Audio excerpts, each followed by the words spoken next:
It's our favorite time of the year again, and we're happy to welcome you to the 2025 Autocar Trackday, powered by Nayara Energy. Now this year we have a fun lineup of motorcycles with everything from 200 to 800cc. We have sporty street nakeds, fared bikes, there's an EV, and there's even a wild Italian supermoto. We're back at the Coast High Performance Center to put these bikes through their paces, and that's going to be done by India's most successful racer, 11-time national champion Rajini Krishnan. This is going to be fun.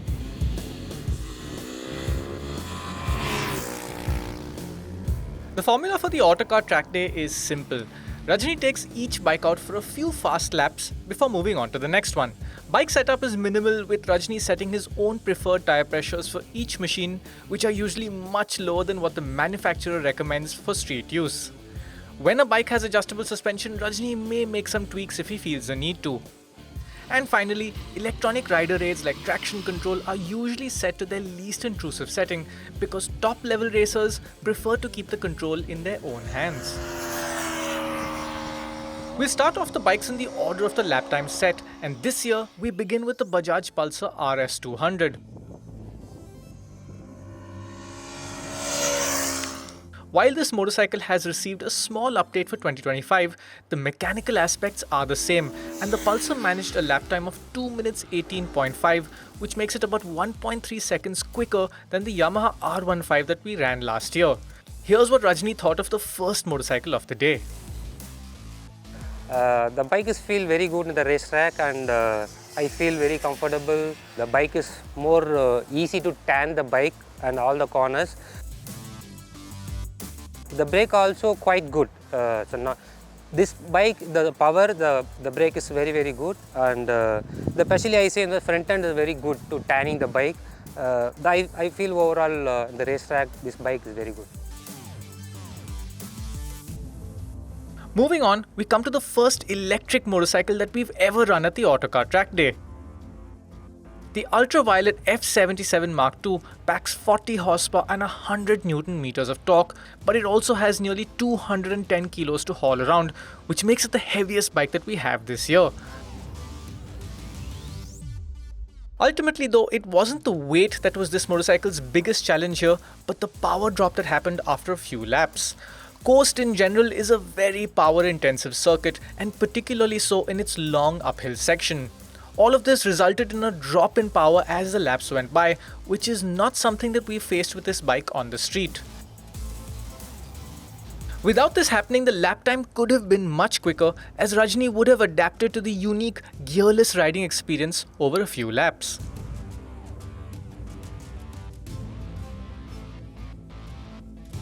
Quite impressed because especially in the road you'll enjoy a lot, but the racetrack I feel the front too much heavy. 1 or 2 lap then power is too much lower. Otherwise the bike look awesome. Maybe you can say riding in the road you can fun, like you can love it in the traffic, give just gas, maybe the very quick the speed will come. Moving back to petrol power, we have the Suzuki Gixxer SF250, which like the Bajaj has changed very little since the last time we rode it. However, this motorcycle is now Flexfuel compliant, and it is the first E85 motorcycle that we've run at the Trackday. We did run it on normal petrol, and Rajini appreciated the handling characteristics, but he found that the strong engine made most of the difference here. While it only produces about 2.7 horsepower more than the Pulsar RS 200, he found that this engine had a much stronger pull, and that resulted in a significantly quicker lap time, which was on par with the KTM 250 Duke from last year. Yeah, Gixxer 250, the strong point, I can say the throttle response very quick. I feel even handling also much more better. And only I feel difficulty that everywhere touching the foot pad. Otherwise, you can go more faster also. But I feel the bike is the torque is very good, and the acceleration point is very good. And when you, like I can say 0 to 100, the bike is coming very quick. And especially the Suzuki, always the handling is very good. Only I'm missing some more braking for this bike. Maybe they have some more good braking. You will improve the lap timing also and foot pack also.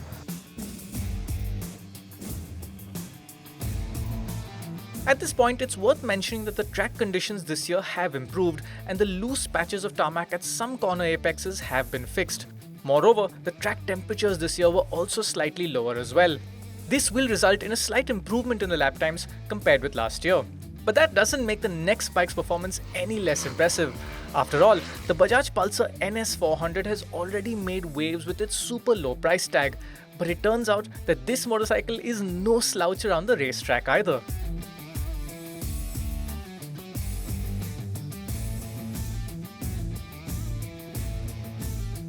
The Pulsar's strong 40 horsepower performance certainly helps around coast, but Rajini was also impressed by the chassis package. I feel this bike torquey, and you can feel the bike is, the RPM coming very quick. Especially for this track, there are uphill and downhill. You need that torque. Without torque, you'll miss the lap timing. But I feel this bike, you can say the budget, like a 1.8, like a very good to buy this bike, because there are power, there are stylish, and the handling also there. And second thing, you can feel the brake also very good. I feel the brake not complaint also, and even the seating position is very, very good. When you're riding the road, maybe you can comfortable the position. But I feel the package is awesome here. Awesome. We missed having the Yamaha R3 last year, but Yamaha was able to send us one this time around, and the R3 made a good impression, especially with its smooth, high-revving twin-cylinder engine. Rajini reported that the lap time could be much quicker, but the soft suspension and street-biased tires restricted him from pushing the bike too far. He also felt like it was missing quite a few features, but with some upgrades, this bike has great potential for the racetrack, and that's probably why it's Rajini's personal choice for his own racing bike in the National Motorcycle Racing Championship.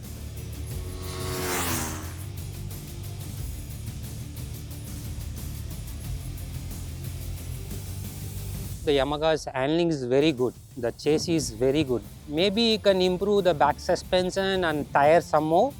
100% much faster this bike. But I missed out a lot of things in this bike. Today the generation, like I can say, like a lot of bikes have slippery clutch and downshifter, upshifter. Okay, maybe there are other features more this bike, 100% more faster it can go. Last year, the RR 310 that we ran wasn't in good condition, and this reflected in its lap time.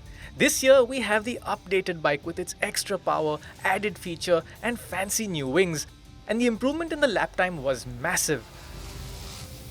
Our bike was equipped with the optional adjustable suspension, and after an initial run, Rajini came back to the pits to firm things up, and that, along with the impressive Michelin Road 5 tires, gave him the confidence to push for a surprisingly quick lap time. He also decided to stop in the pits to deactivate the traction control.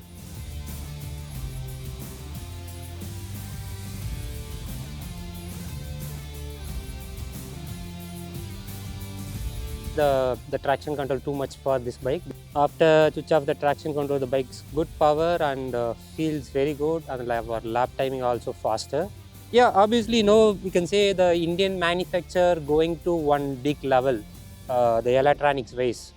There are like a slipper clutch and quick shifter and traction control. Lot of things in small bike. When I go for the bigger bike, that everything there, then even that now 300cc also getting all the feature. I feel the handling also now so much improve. In there are suspension setup, you can preload, adjust and back and front. Quite good for this bike to ride on the racetrack and even the road. For some reference, that makes the RR 310 just 1.3 seconds slower than the KTM RC390 that we timed last year.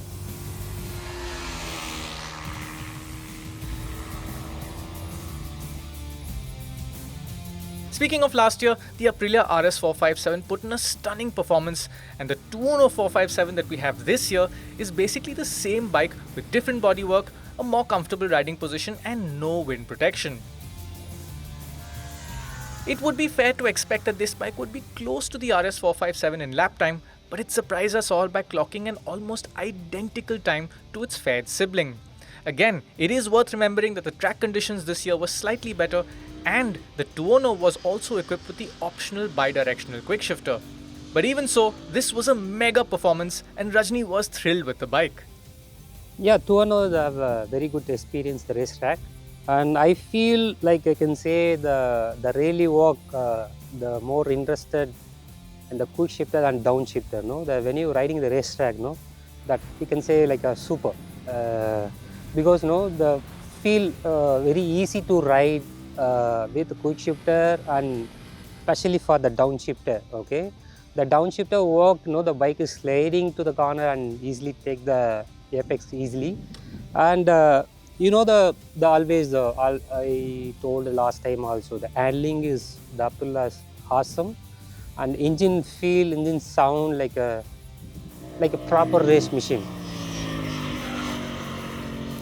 The bike is power is same. Even I think this bike more torquey also the compared to Aprilia that full fairing bikes. But this one more torquey because of I think so the sprocket changes.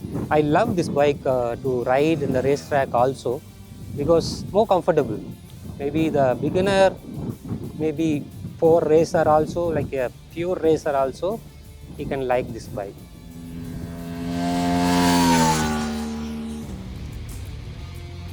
Now it's time to move on to the bigger capacity machines, and we have two of them that sneaked under the 2-minute mark. The first is the Ducati Hypermotard 698 Mono, which wasn't really built for the racetrack but exists solely to have fun. This unique supermoto has a powerful 659cc single-cylinder engine that kicks out nearly 80 horsepower, and the bike weighs less than 160 kilos with its 12-litre tank filled. Amazingly, that makes the Mono the lightest bike that we have here this year. Rajni admits that this bike isn't about lap times, but he said it was definitely the most fun motorcycle that he rode at this year's track day. Everywhere make the backslide and entering the corners.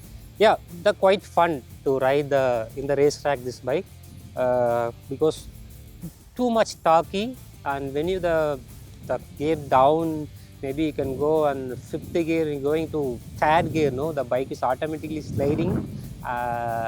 Yeah, you can say like this bike, and I can ride a smaller go-kart track. You will more fun also. First time I'm riding this bike, like this kind of bike in the racetrack.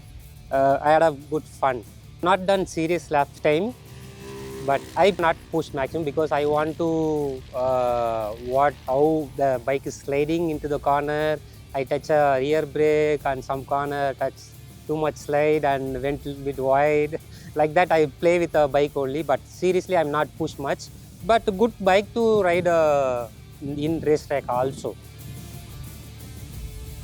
Our final and fastest contender of the day is the new Suzuki GS-X 8R. This motorcycle shares the same 776cc parallel twin from the V-Strom 800.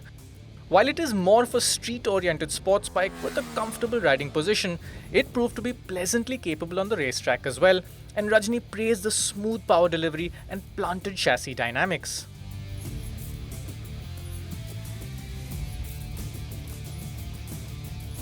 I feel the bike is very smooth. You can say the engine, the engine is like when you're riding, you cannot not hearing too much sound, like very smooth. And the second thing, the handling ways they were quite very good, and even power delivery for twin cylinder, like I can say the power delivery is very quick for all the gears. I can say like you can ride every day. This bike eligible to our road to ride very smooth. I think the handling also very good. This bike. So I think I feel this whole package is very good and looking very nice also. When it comes to the negative of this motorcycle on the track, Rajni only had a couple of points to share. Maybe the ABS I couldn't off the fully. Even I want to hot brake some place, but still the ABS working. And second thing is the foot pack touching too much when you're going to lean angle. That's why I couldn't push some place, and some place I pushed maximum. But I feel only these two maybe can improve the racetrack, the good. Nevertheless, this is now the second fastest bike that we've lapped at Coast, coming in a close second to the lighter, more powerful Ducati Monster SP from last year. Speaking of which, here's our leaderboard with combined lap times from both last year and this year's Autocar Trackday at Coast. That's a wrap on our second Autocar Trackday at the Coast High Performance Center in Coimbatore. Before we end, you may have noticed that we still haven't run any high-powered superbikes here just yet. But by next year's edition, this track should be complete with curbs and finished runoff sections. At which point, Rajini will be able to unleash the full fury of a 200 horsepower track weapon. We can barely wait.